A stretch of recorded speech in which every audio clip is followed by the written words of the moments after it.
Hello friends, स्वागत है आप सभी का हमारे एसटीच के यूट्यूब चैनल पे। और आज हम लोग अगेन बीएससी थर्ड ईयर का फिजिकल केमिस्ट्री को पढ़ेंगे। चैप्टर हमारा चल रहा है सोल्यूशन और आज का हमारा टॉपिक है कॉलिगेटिव प्रॉपर्टीज। कॉलिगेटिव प्रॉपर्टीज के बारे में हमको अध्ययन करना है, इसके बारे में जानना है और ये कितनी प्रकार की होती है इसको भी आज हमको देखना है। तो देखिए, कॉलिगेटिव प्रॉपर्टी का जो रिलेशन है ना, वो नंबर ऑफ पार्टिकल से रिलेशन है। नंबर ऑफ पार्टिकल्स क्या इसका रिलेशन है, यानी किसी भी सॉल्यूशन की ऐसी प्रॉपर्टीज, जैसे कि मान लीजिए हमने यहाँ पे एक सॉल्यूशन बनाया, किसी चीज का सॉल्यूशन बनाया और इस सॉल्यूशन की जो प्रॉपर्टीज होती है वो नंबर ऑफ पार्टिकल पर डिपेंड करती है। तो this property are called colligative properties.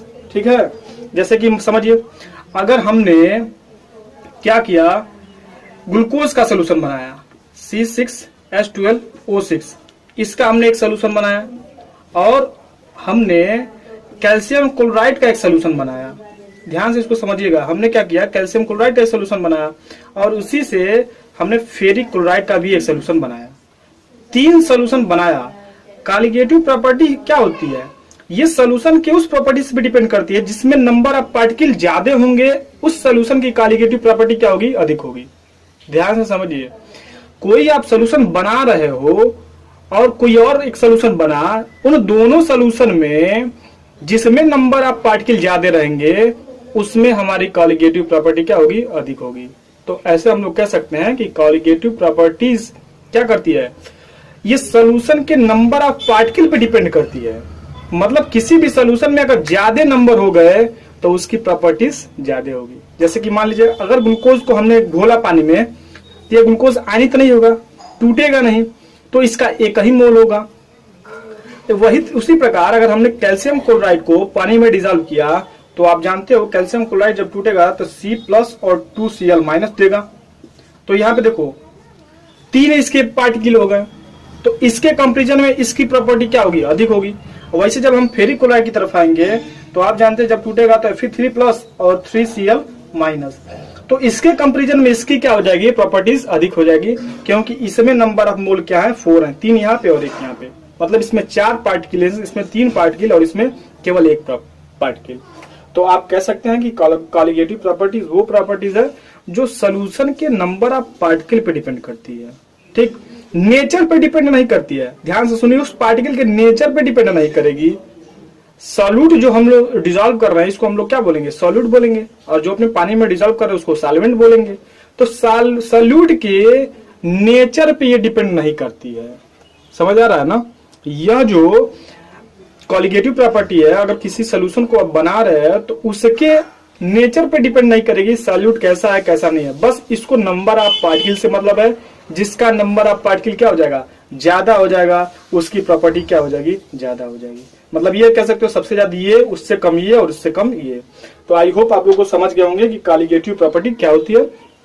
एक बार हल्के से, कॉलिगेटिव प्रॉपर्टी वो प्रॉपर्टी होती है जो नंबर ऑफ पार्टिकल पे डिपेंड करती है किसी भी सोल्यूशन के। ठीक है, तो चलिए देखते हैं कि कॉलिगेटिव प्रॉपर्टी कितने प्रकार की होती है। कॉलिगेटिव प्रॉपर्टी हमारी 4 प्रकार की होती है। कितने प्रकार की, 4 प्रकार की। तो चारों को पहले हमको देखना कि कौन से हैं इसकी प्रॉपर्टीज। मतलब 4 तरीके से क्या किया गया है, इसको डिफाइन किया गया है। तो पहला जो कॉलिगेटिव प्रॉपर्टी है वह है आपका relative lowering of vapour pressure. ठीक है, पहली हमको पढ़ना है क्या, relative lowering of vapour pressure. 4 प्रकार की होती है, हम एक एक करके क्या करेंगे, डिटेल में एकदम पढ़ेंगे। ठीक है, तो आज हमने सीखा कि कॉलिगेटिव प्रॉपर्टी क्या होती है और ये प्रॉपर्टी 4 प्रकार की होती है। चारों को नाम लिख दिया जाए पहले। चलो, पहले हो गया relative lowering of vapour pressure. दूसरा हमारा होता है elevation in boiling point, elevation in boiling point. ठीक, तीसरा होता है हमारा depression in freezing point, depression in boiling point है ना, depression in freezing point, depression in freezing point. और जो चौथा आपका रहेगा वो रहेगा ऑस्मोटिक प्रेशर, ऑस्मोटिक, या इसको हम बोलते हैं ऑस्मोसिस।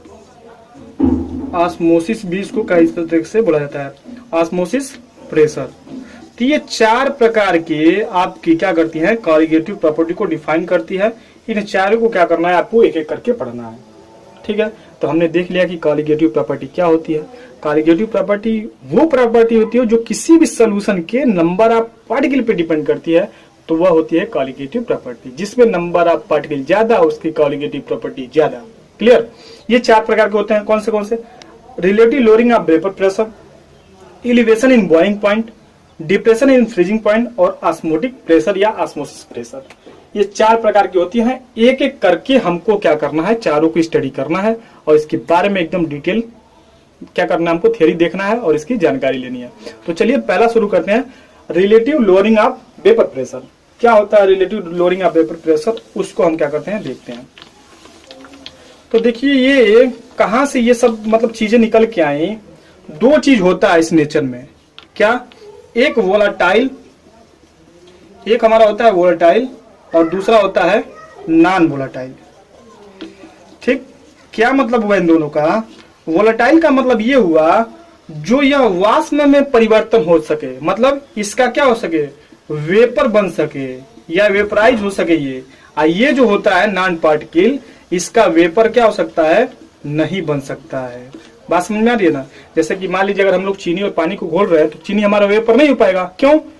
अच्छा, एक चीज यहां से एक और निकल के आती है, जो वेपर में चेंज नहीं होता है वो 90% क्या होते हैं, सॉलिड होते हैं। मतलब सॉलिड ऐसे सब्सटेंस होते हैं जिनका वेपर बनना मुश्किल होता है। ठीक है, तो जैसे कि मान लीजिए हम बात कर रहे हैं क्या कि हमने क्या किया, एक सोल्यूशन तैयार किया। हमने क्या किया, इसमें पानी और शुगर डाल दी, चीनी डाल दी। जब आप इसको हीट करोगे तो पानी तो यहाँ सही से निकल जाएगा लेकिन आपका चीनी बच जाएगा। तो चीनी हमारा क्या है, नॉन वोलेटाइल सॉल्यूट है। ठीक, तो ये जो स्टोरी निकल के आई ठीक उसी प्रकार की, जब किसी वोलेटाइल में हम नॉन वोलेटाइल को मिलाते हैं तो इसके पीछे का क्या रीजन होता है और कैसे वेपर में चेंजेस होते हैं।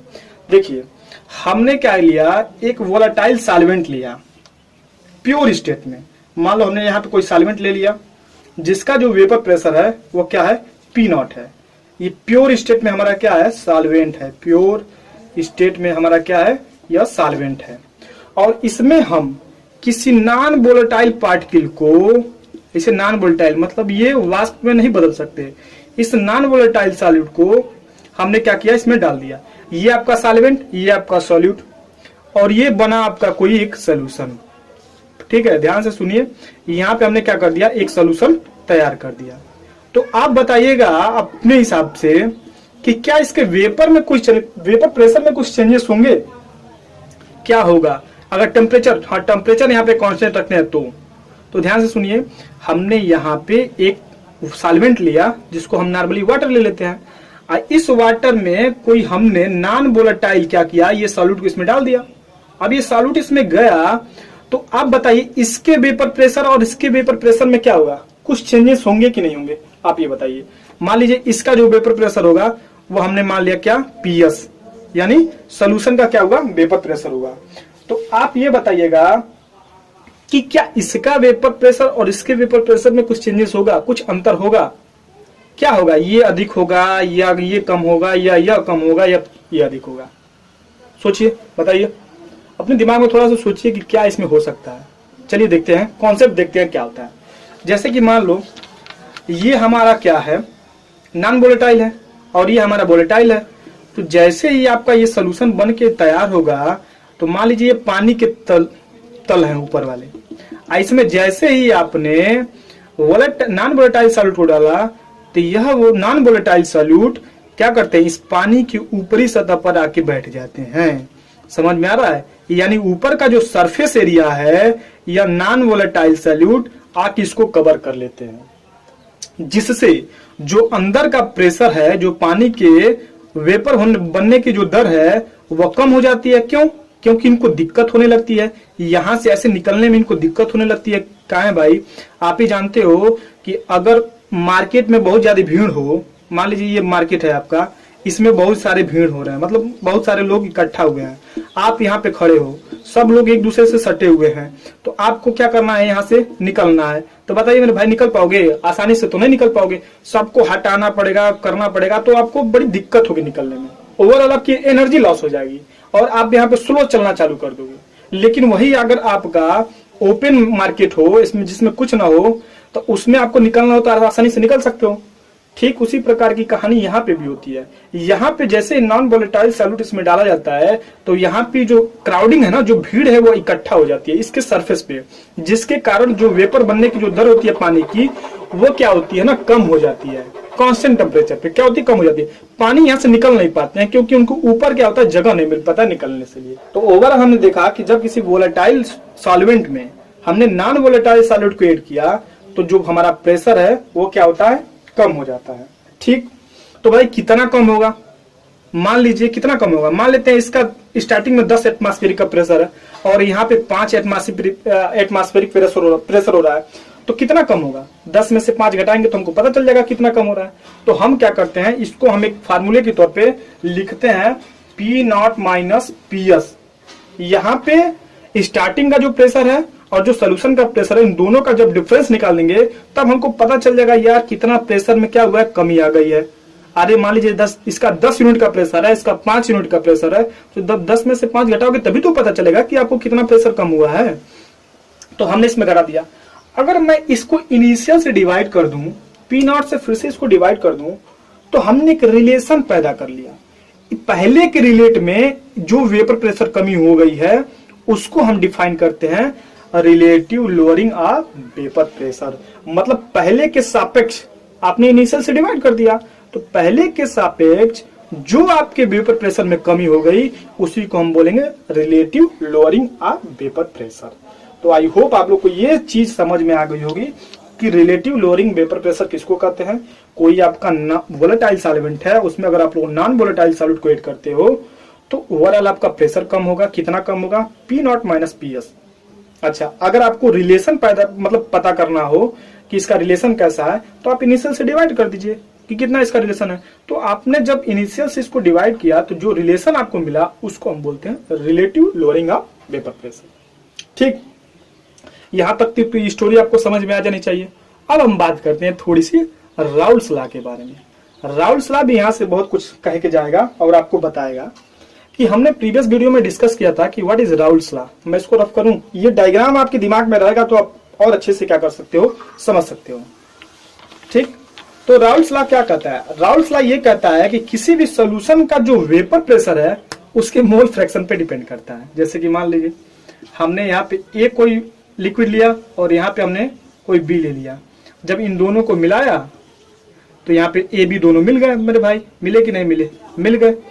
तो जो इसका वेपर प्रेशर होगा, कैसे इसको डिफाइन किया गया राउल्स लॉ ने। मान लीजिए इसका जो वेपर प्रेशर है वो P0 है, P0 ए, इसको P0 बी हमने ले लिया। ये राउल्स लॉ है, प्रीवियस वीडियो देखेंगे तो आपको और अच्छे से समझ में आ जाएगा। फिलहाल थोड़ा सा समझते हैं राउल्स लॉ क्या होता है। राउल्स लॉ कहा कि भाई जो सोल्यूशन आपने बना दिया यहाँ पे, इसका जो वेपर प्रेशर होगा वो फ्रैक्शन पे डिपेंड करेगा, इसके पार्शियली डिपेंड करेगा। जैसे हमने ए के जितने मोल इसमें डाले तो ए का जो वेपर प्रेशर होगा इसके मोल फ्रैक्शन के ऊपर डिपेंड करेगा। राउल्स लॉ आपको अगर डिटेल में देखना है तो हमारा पहला वीडियो जाइए, उसमें देखिए, आपको एकदम इन डेप्थ समझाया गया है कि राउल्स लॉ क्या होता है। ग्राफ के थ्रू मैंने आपको समझाने का उसमें प्रयास किया है। ठीक है, तो राउल्स लॉ बस यही कहता है कि किसी भी सोल्यूशन में जो वेपर प्रेशर होता है वो वोलेटाइल सॉल्वेंट, समझ में आ रहा है, वोलेटाइल सॉल्वेंट या वोलेटाइल सॉल्वेंट कुछ भी अगर आप ले रहे हो तो उसके मोल फ्रैक्शन पे डिपेंड करता है। बात करते हैं अपने सोल्यूशन की। हमने क्या किया था, हमने यहाँ पे वोलेटाइल क्या लिया था, सॉल्वेंट लिया था, और इसमें हम लोगों ने नॉन वोलेटाइल सॉल्यूट को ऐड किया था। तो ये बताइएगा जो ये आपका सोल्यूशन बनेगा इसमें, तो इसमें तो दोनों रहेंगे ना, वोलेटाइल भी और नॉन वोलेटाइल भी। इसका प्रेशर हमने क्या लिया था, P0 लिया था। तो यहाँ पे अब देखिएगा क्या हुआ, होगा क्या कि जैसे इसमें हमने डिसॉल्व किया तो इस सोल्यूशन का वेपर प्रेशर किस पे डिपेंड करेगा, इस सोल्यूशन का जो वेपर प्रेशर होगा वह directly proportional to mole fraction of किस पे, सॉल्वेंट पे। बोलिए ये बात समझ में आ रही है कि नहीं आ रही है। अगर मैं इस सोल्यूशन का वेपर प्रेशर निकालूं तो इस सोल्यूशन का जो वेपर प्रेशर होगा वह मोल फ्रैक्शन ऑफ सॉल्वेंट पे डिपेंड करेगा। अरे मेरे भाई, सॉल्वेंट के जितने मोल रहेंगे उतना ही तो प्रेशर बनेगा, इससे तो हमको मतलब ही नहीं है, इसकी तो स्टोरी छोड़ ही दो, तो इससे हमको मतलब नहीं है। ओवरऑल हम बात कर रहे हैं कि जैसे नॉन वोलेटाइल को जब इसमें ऐड करेंगे तो इसका जो आपका वेपर प्रेशर होगा, जितना ज्यादा इसके मोल होंगे उतना ही आपका क्या होगा, इस सोल्यूशन का वेपर प्रेशर होगा। ये राउल्स लॉ कहता है। आप राउल्स लॉ की डेफिनेशन जाइए देखिए, आपको पता चल जाएगा। ठीक है, राउल्स लॉ के अकॉर्डिंग। तो प्रोपोर्शनलिटी हटाइए, हम क्या करते हैं, कांस्टेंट साइन को लगाते हैं। तो पीएस इक्वल टू हमने कांस्टेंट ले लिया क्या, पी नॉट, और यहां पे हमने ले लिया मोल फ्रैक्शन ऑफ सॉल्वेंट। बोलिए क्लियर है? आपने प्रोपोर्शनलिटी हटाया और पी नॉट को लगाया। पी नॉट क्या है हमारा, प्योर स्टेट में वेपर प्रेशर है। तो ये चीज आपको क्लियर हो जानी चाहिए। अब देखिए क्या होगा इसके बाद का जो स्टोरी है वो क्या होता है। मैं इसको थोड़ा सा रफ करता हूँ क्योंकि हम लोग का बोर्ड क्या है, छोटा है और इसी में हम लोग पढ़ने का कोशिश करते हैं। अब ये हो जाएगा क्या, P S upon P naught equal to mole fraction of solvent. बोलो क्लियर इतना? अब क्या करेंगे हम, दोनों साइड -1 क्या करेंगे ना, मतलब -1 से इसको प्लेस करेंगे। तो हो जाएगा P S upon P naught equal to 1 minus mole fraction of solvent. ठीक, हमने क्या किया ना, इन दोनों साइड में -1 का एडिंग कर दिया। अरे -1 का नहीं, माइनस और 1 का क्या कर दिया हमने, एड कर दिया। ये तरीके से कर सकते हो कि सॉल्वेंट और इस रेशियो को हमने 1 से क्या कर दिया, घटा दिया। तो दोनों साइड तभी तो बराबर होंगे। अच्छा, आप प्रीवियस क्लासेस में पढ़ के आएंगे 12th में कि मोल फ्रैक्शन क्या होता है। किसी भी सोल्यूशन का मोल फ्रैक्शन हम कैसे निकालते हैं। आपने सोल्यूशन अगर चैप्टर पढ़ा होगा 12th में तो उसमें पहला ही हेडिंग है मोल फ्रैक्शन, मतलब जब उसकी प्रॉपर्टीज को हम डिस्कस करते हैं तो मोल फ्रैक्शन देखिए कैसा होता है। Mole fraction solute plus mole fraction of solvent, ये किसके इक्वल होता है, इक्वल टू 1 होता है। मतलब दोनों का जो मोल फ्रैक्शन का एडिशन होता है वो 1 के बराबर होता है। क्लियर? अब मैं आपको हल्का सा समझाऊं तो मान लीजिए यहाँ पे हमने दो सोल्यूशन, एक बिलियन बनाया जिसमें 2 पार्टिकल हैं, ए और बी। हमने ए को सॉल्वेंट बोल दिया, अब बी को सॉल्यूट बोल दिया। तो भाई अगर मैं बात करूं कि ए का इसमें कितना फ्रैक्शन है, तो मान लीजिए ए का इसमें 2 है और कितने में है, तो 4 में है। तो ए का जो मोल फ्रैक्शन आपका निकलेगा वह 2/4 निकलेगा। कैसे निकलेगा, 2 को क्या करेंगे, ऊपर रखेंगे और 4 को कहां रखेंगे, नीचे रखेंगे। तो टोटल ओवरऑल हमको पता चल जाएगा कि सोल्यूशन में ए के कितने अंश हैं, टोटल में कितने अंश हैं। जैसे कि मान लो हमने बनाया यहाँ पे ए के हमने 3 मोल ले लिए, अब बी के हमने कितने मोल ले लिए, 4 मोल ले लिए। तो मैं आपसे पूछूं कि ए का कितना अंश है इसमें, तो आप बोलोगे ए के 3 अंश है, टोटल में 7 में कितना अंश है इसका, 3 अंश है। ठीक, तो ऐसे मोल फ्रैक्शन को क्या किया जाता है, निकाला जाता है। तो ओवरऑल जो मोल फ्रैक्शन का एडिशन होता है सॉल्यूट और प्लस सॉल्वेंट का, वो किसके इक्वल होता है, 1 के। तो जब सॉल्वेंट को उधर लेके जाओगे तो आपको निकल जाएगा क्या, सॉल्यूट। तो मैं क्या करने वाला हूं, 1 minus mole fraction of solvent की जगह पे मैं मोल फ्रैक्शन ऑफ सॉल्यूट लिखने वाला हूं।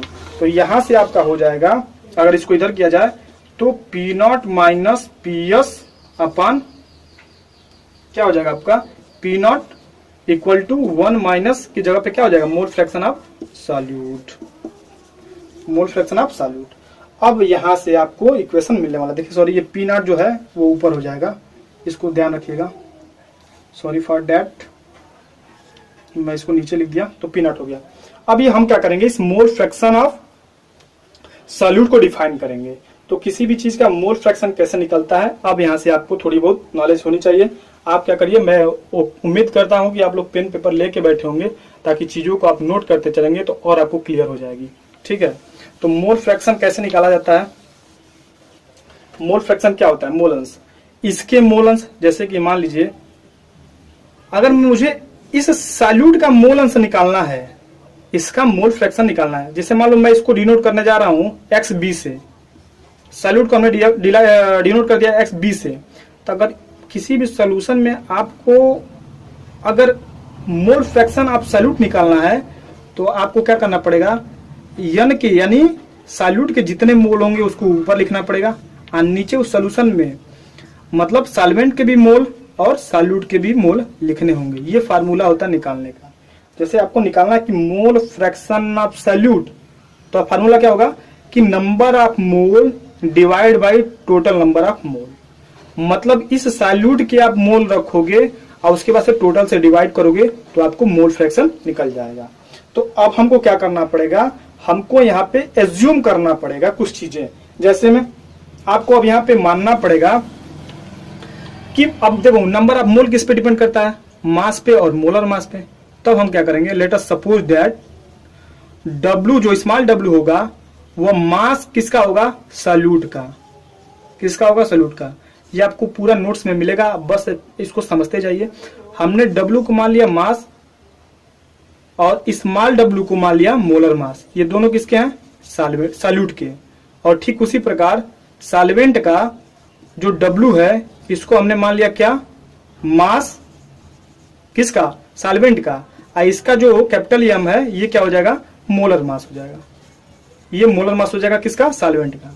तो आपको एज्यूम करना है कि let us suppose that W be the mass of solute and M be the molar mass of solute and capital W is the mass of solvent and capital M be the molar mass of solvent. तो जब इन दोनों का आप ratio करोगे तो आपको number of मोल निकल जाएंगे। अरे मोल का क्या होता है, मोल का क्या निकालने का तरीका होता है, मास अपन मोलर मास होता है। तो आपको क्या करना है, मोल फ्रैक्शन ऑफ सॉल्यूट निकालना है। तो चलिए आप इसको हम लोग डिफाइन करते हैं कि मोल फ्रैक्शन ऑफ सॉल्यूट कैसे निकलेगा। तो ये चीज आप क्या करिएगा, नोट कर लीजिएगा अपनी कॉपी में, तो आप बेहतर समझ आएगा। तो यहां से हमने निकाला मोल फ्रैक्शन ऑफ सॉल्यूट। तो क्या रखना पड़ेगा, मोल फ्रैक्शन ऑफ सॉल्यूट के एक्स के यानी सॉल्यूट के मोल को ऊपर लिखना पड़ेगा। तो मोल कैसे डिफाइन होता है, मास अपन मोलर मास। तो मास अपन मोलर मास। नीचे क्या हो जाएगा आपका टोटल मोल। तो टोटल मोल क्या हो जाएंगे, एक तो हमारा सॉल्यूट के मोल हो जाएंगे और एक तो हमारा सॉल्वेंट के मोल हो जाएंगे। तो यहाँ पे देखिए हमने किसका मान निकाल लिया, मोल फ्रैक्शन ऑफ सॉल्यूट को डिफाइन कर लिया कि मोल फ्रैक्शन ऑफ सॉल्यूट कैसे होता है, number of mole of solute divided by total number of मोल। तो यहाँ पे जो WM और ये W और M आपको दिख रहे हैं ये सॉल्वेंट के क्या है, मोल हैं। क्या है, सॉल्वेंट के मोल है। तो यहां से देखिए अगर मैं उस सोल्यूशन में पानी की मात्रा करता जाऊं, मतलब यहाँ पे मैं डाइल्यूट करता जाऊं किसी भी सोल्यूशन को, तो क्या होगा आपका, डाइल्यूट का मतलब उसमें हम पानी डालते जाते पानी डालते जाएंगे उसमें, तो उसमें क्या होगा, आपकी पानी की मात्रा बहुत अधिक हो जाएगी इसके तुलना में। तो ओवरऑल WM स्मॉल w और स्मॉल m को क्या करेंगे, नेग्लेजिबल कर देंगे किसके कंपेरिजन में, W अपन M के कंपेरिजन में। समझ आ रहा है। तो यहाँ पे अगर मान लीजिए पानी की मात्रा उस सोल्यूशन में, जैसे मान लो इस सोल्यूशन में क्या है, सॉल्यूट है और सॉल्वेंट है, हमने क्या किया, पानी को डालते गए, तो पानी की तुलना में ये जो सॉल्यूट है इसमें ये बहुत कम हो जाएगा। तो इस सॉल्यूट को हम लोग निग्लेजिबल कर सकते हैं, छोड़ सकते हैं इसको। तो क्या करेंगे हम यहाँ पे, इसको हम यहाँ पे छोड़ देंगे, मतलब इस टर्म वाले को इसके कंपेरिजन में छोड़ देंगे, क्योंकि हमने डाइल्यूट कर दिया। और जब डाइल्यूट कर दिया तो नंबर ऑफ मोल पानी के बढ़ जाएंगे, इसके बढ़ जाएंगे, इसके तो कांस्टेंट होने वाले हैं, इसका तो बढ़ जाएगा। अरे जैसे मान लीजिए मेरे पास 1 पैसा है, 1 पैसा, इसको एकदम देहाती लैंग्वेज में समझते हैं। मेरे पास मान लीजिए 1 पैसा है और मेरे साथी के पास 2 पैसे हैं। किसी प्रकार अगर उसके पास 2 करोड़ रुपए आ जाए तो ये बताओ 1 पैसा के कंपेरिजन में 2 करोड़ तो बहुत अधिक है। तो कहेंगे हटो यहाँ से यार, तुम्हारे पास तो 1 पैसा है, मेरे पास 2 करोड़ है। सेम कहानी वही हुई है। यहाँ पे हमने पानी को जब इसमें डाला तो ये वाला जो सॉल्यूट है ये बहुत छोटा पड़ गया इसकी तुलना में, तो यह जो सॉल्वेंट है ना इसको हटा देगा, रिप्लेस कर देगा। तो जब इसको हटा देगा तो आपको क्या मिलने वाला है, X solute equal to number of mole of solute, ये हो जाएंगे ऊपर, और इसको हम हटा देते हैं तो क्या बचेगा हमारा, number of mole of solvent. ठीक, अब इसको ऊपर ले आते हैं, इसमें गुणा कर देंगे, तो ये हो जाएगा आपका mole fraction of solute equal to, ये कैपिटल M ऊपर चला जाएगा, तो स्मॉल w गुणे capital M upon small m गुणे कैपिटल W। तो ये आपकी क्या निकल गए, मोल फ्रैक्शन ऑफ सॉल्यूट निकल गए। देखिए ये चीजें थोड़ी सी डिफिकल्ट हैं, क्योंकि 12th में आप पढ़ के आए होंगे, आप 3rd ईयर में पढ़ रहे हो, तो यहाँ तक कि आपको नॉलेज तो बहुत होनी चाहिए। ठीक है, यहाँ तो आप जो देख के ही बता सकते हो, लेकिन मैंने पूरा कोशिश किया आपको समझाने का। ठीक, तो हमने रेशियो क्या निकाला था, हमने निकाला था कि P0 minus PS upon P0 equal to, हमने क्या रखा था, मोल फ्रैक्शन ऑफ सॉल्यूट। तो मोल फ्रैक्शन ऑफ सॉल्यूट को मैं ऐसे लिख सकता हूँ, small w into capital M upon small m into capital W। ठीक, अच्छा ये प्रॉपर्टीज क्या करती है, नंबर ऑफ पार्टिकल पे डिपेंड करती है, मतलब वहां से आप मास भी निकाल सकते हो। तो ये चीज रेशियो देखो यहाँ पे एक निकल के आ गई, और यही आपका मेन फार्मूला था जिसको हमको डेरिवेशन करना था। यहाँ पे जो स्मॉल w है वो किसको बताएगा, मास ऑफ सॉल्यूट को बताएगा। और यहाँ पे जो कैपिटल एम है ये क्या बताएगा, मोलर मास ऑफ सॉल्वेंट को बताएगा। जो आपको स्मॉल डब्ल्यू स्मॉल एम है ये मोलर मास ऑफ सॉल्यूट को डिफाइन करेगा, और जो कैपिटल डब्ल्यू है ये mass upon mass of solvent को डिफाइन करेगा। तो ये सारी चीजें आपको हूबहू नोट्स में से लिखे मिलेंगे नहीं। अगर आप लिखना भी चाहते हो तो लिख सकते हो। W बराबर क्या हो जाएगा, ये मास है किसका, सॉल्यूट का मास है। यम क्या है, मोलर मास है किसका, सॉल्यूट का। अच्छा W कैपिटल W क्या है, ये मास है किसका, सॉल्वेंट का। और कैपिटल M क्या है, मोलर मास है किसका, सॉल्वेंट का। तो ये चीज अपनी कॉपी में नोट कर लीजिएगा, और यही हमको डिफाइन करना था। तो यहां से हम क्या कर सकते हैं, मोलर मास डिफाइन कर सकते हैं। ये रिलेशन का यही मेन थीम ही है कि आप देखिए सोल्यूशन जो है आपका वो नंबर ऑफ पार्टिकल पे डिपेंड कर रहा है, इसको चेक कर लीजिए, ठीक है, यही बताता है। तो यहां से आप निकाल सकते हो, यहां से आप क्या कर सकते हो, आराम से यम को यहां पे रख सकते हो, इस पूरी क्वांटिटी को यहां पे रख सकते हो। तो ओवरऑल आप सॉल्यूट का मास यहां से निकाल सकते हो, ठीक है। तो आज के इस वीडियो में हमने डेरिवेशन किया relative lowering of vapour pressure, और कॉलिगेटिव प्रॉपर्टी क्या होता है उसको इन डिटेल हमने देखा, ठीक। तो अगले वीडियो में हम आपके साथ 3 और प्रॉपर्टीज बची हैं उनको डिस्कस करेंगे, और उनके बारे में अगेन हम लोग देखेंगे, ठीक। तो अब आपको हमारे आपकी स्क्रीन पे हमारा नोट्स दिख रहा होगा, उसको क्या करिए, नोट डाउन कर लीजिए, ठीक है। स्क्रीन पे इसका नोट्स दिख रहा होगा, उसको क्या कर लीजिएगा, नोट कर लीजिए। अगर ये हमारा वीडियो आपको अच्छा लगता है, कंटेंट हमारे अच्छे लगते हैं, तो वीडियो को शेयर करिए फ्रेंड्स के साथ, चैनल को सब्सक्राइब करिए, लाइक करिए। अगर कहीं भी किसी प्रकार की दिक्कत तो कमेंट करिए। अगर आपको हमारे व्हाट्सएप ग्रुप से जुड़ना है या टेलीग्राम ग्रुप से जुड़ना है तो नीचे लिंक आपको प्रोवाइड किया गया है, उससे जाके आप जुड़ सकते हो। तब तक के लिए मिलते हैं नए वीडियो में, टेक केयर, बाय बाय।